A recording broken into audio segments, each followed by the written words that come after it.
নমস্কার।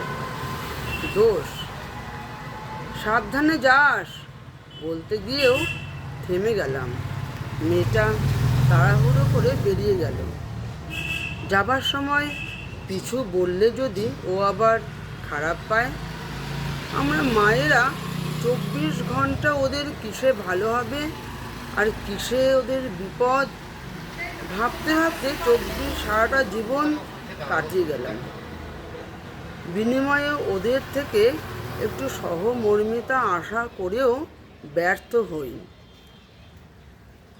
কোনো উপদেশ দিতে গেলে বিরক্তির ছাপ মুখে চোখে, ভাবে জ্ঞান দিতে এসছে।